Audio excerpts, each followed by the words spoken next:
in sharing her knowledge. Hello, Dr. Mara. Hello, Siona. Thank you for having me on your podcast. It's such a pleasure to be here. Thanks, and you're welcome. Thanks, and you're welcome. Thanks, and you're welcome. Thanks, and you're welcome. Thanks, and what got you writing about finance for kids?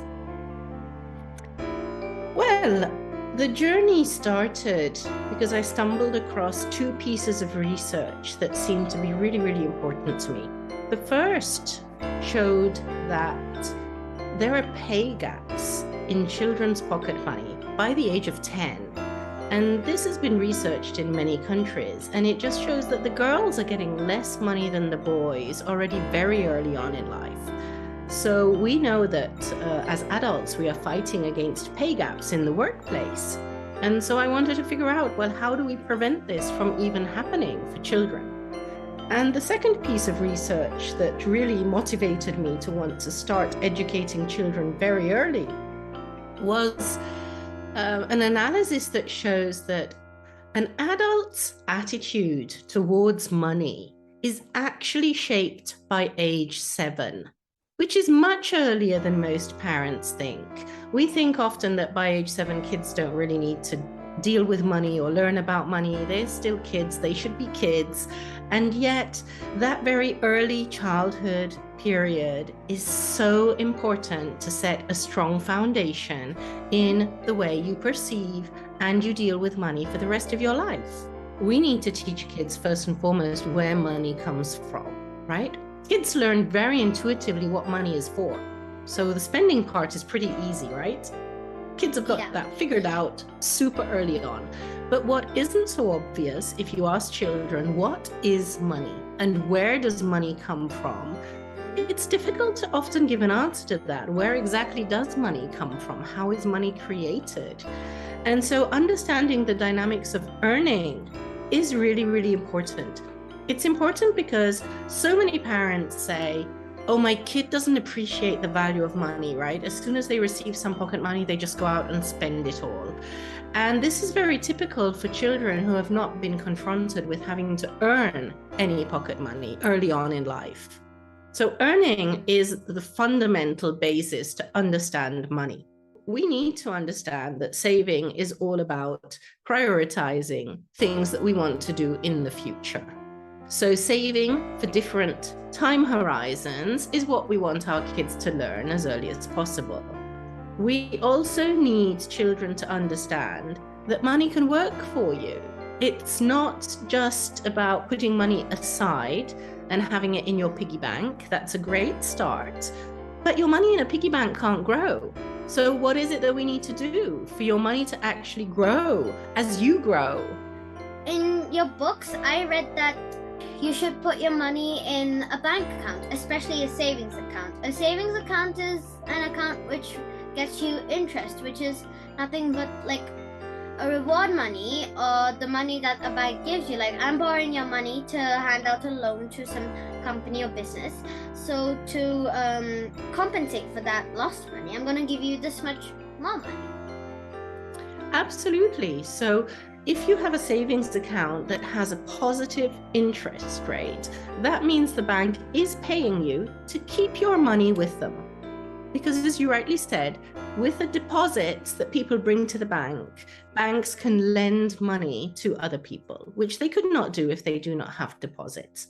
The good news is you don't need to worry about your money disappearing. It's got to always be there safely on your savings account. But the bank will reward you for that. And it's very important because that little amount of interest will grow every year. And especially if you don't touch it and you just let it work for you over years and years and years as you grow up. It's what we call compound interest. So the interest on your money also earns interest. And I think the really important thing that we need people to know, children and adults alike, is that, you know, at school at some point, children do learn about exponential curves. That's a curve that is very flat for a very long time, and then it starts going up quite steeply.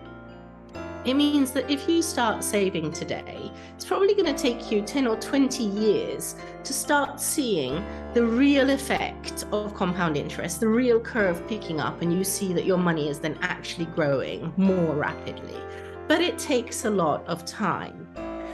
But that is the biggest asset that children have, the time ahead of them. So we need to start early. We need to give kids the opportunity to benefit from that time so that by the time you're 20 or 25, all of your savings have already been working with you. Otherwise, you're wasting 20 years of your life if you only start saving and investing your money by the time you're a grown-up. So the earlier you start, the more you benefit. If you buy, for example, an Apple share, everybody knows Apple, that means you're buying a little piece of the company Apple.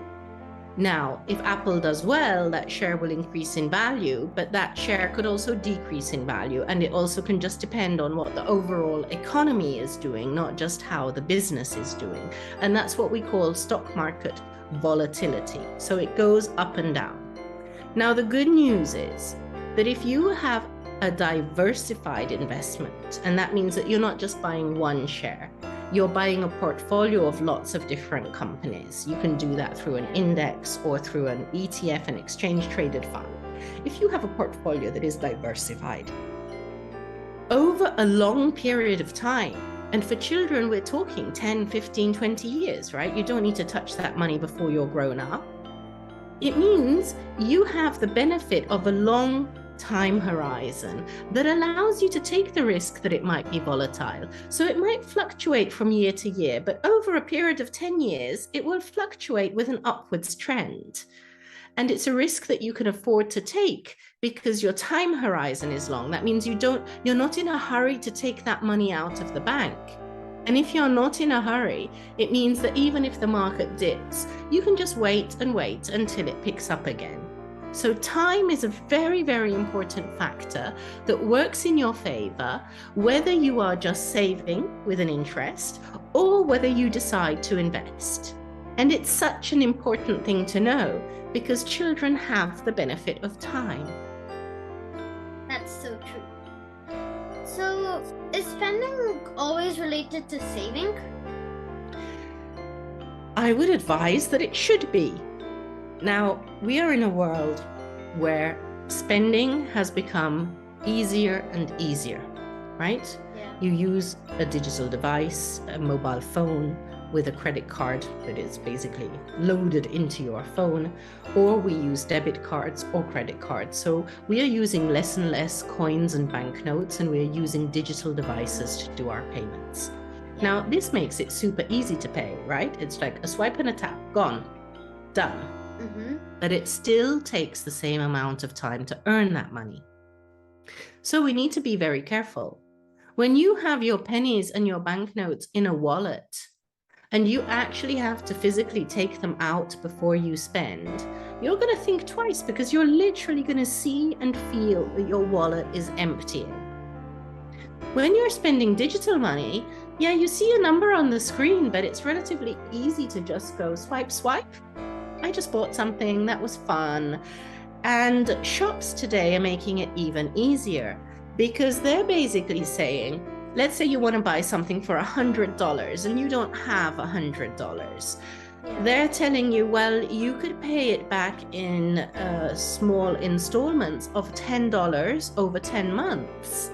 And that might sound great because you feel like, oh, wonderful, I can buy something that I can't really afford, but I just pay it back over time and I don't have any interest. So it sounds like it's a free loan.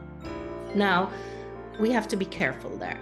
The first is, it's not a good habit to spend money you don't have, because debt is always costly. No matter whether companies advertise that you can take a loan that is for free, the reality is that there's no such thing as for free. If you miss even just one of those payments by a day and you don't pay it back on time, the fees they're going to charge you can be horrifically high. So instead of paying $10 back, you end up having to pay, I don't know, a $20 fine on the $10 payment, which is a huge amount of money. Yeah. And generically, it is just wiser to first save and then spend, because it allows you to stay in control of your spending. If you owe money to somebody, you will always be running after somebody else's priorities because they want their money back. Whereas if you have first saved your money before you go and spend it, you are in control of who you give your money to. And staying in control is one of the most important things in life. Yeah, and it's safer to spend money after saving, because when you save, you know, like, okay, so I have this much money and I can make a budget of probably quarter of this money or 1/3 of this money, and I can go to the shop and I can spend it. And I won't overflow, so that in case I need my money for some emergency, I still have it. Absolutely. You mentioned a very, very good point, Siona. Emergencies. You know, we never know what's going to happen in life. There will be good times and there will be bad times. And the pandemic has shown how vulnerable so many people were because they did not have enough savings to cope with a crisis. And so every young child, every young adult is really well advised to say, before you go out and spend all your money on displays of lifestyle, you know, the fancy clothes, the fancy shoes, the fancy cars, the fancy whatever, it's really, really wise to first build a safety net. This is the kind of thing that nobody talks about on social media. You know, you don't see fantastic posts of people saying, yeah, I saved 1 month of salary so that I have a safety net. Yay, I've saved 2 months of salary so I have a safety net. But that's what we would actually need to be seeing, because that is good discipline with money. And unfortunately, the only thing we see is, oh, I bought this new dress and I bought these new shoes and I bought this new bag and I bought this new accessory. And it's all fun and games, except it's not. It's really giving kids the wrong message, because lifestyle is not the same as building wealth. Building wealth is only done if you're saving your money, investing your money wisely, or buying assets that actually generate revenues over time or preserve their value. So for example, if you're buying a house, that's a good spend. Or if you're buying an investment that is going to yield a dividend, that will generate more money for you. But if you're buying clothes and cars, you're destroying wealth. You're not creating wealth. And these assets do not retain their value. Look at the haves. Then look at the needs. What is it that you really would need to have and for what reason? And when you've covered all of your needs, you look at the wants and say, well, maybe I can afford just to buy some things because I just want them. I don't really need them, but it just is enjoyment in life, and that's important too. And I would add another dimension to that, which is have, needs, wants, and waste. So whenever we're buying something, we should also think about, is it going to last? Or is it going to be something that I'm just going to use for a couple of weeks and then get rid of it again? And what impact does that have? I think that's equally important. Many people are maybe not aware that clothing is actually one of the industries that is the highest polluting industry on our planet after oil. So our choices in terms of how long do we keep a garment that we bought? How many times do we use it before we grow out of it or throw it away is really relevant for the future of our planet. Lastly, what is your advice to kids? So my advice to kids is go and annoy your parents a little bit and start a money conversation and say, I want to make my savings work for me. How can we do this? And if your parents don't know the answer, you just say, can we go to our local bank and ask somebody there? That was honestly a great conversation, Dr. Mara. I'm amazed by the simplicity with which you are able to get across a complex topic like financial literacy for kids. Friends, I'm not sure if you are aware of this, but Dr. Mara has written a series of books called Smart Way to Start, aimed to educate children in the simplest form possible. I've read them too. They're truly cute informative, and above all, essential. You can visit her on her website too. Thanks a ton for listening. Bye!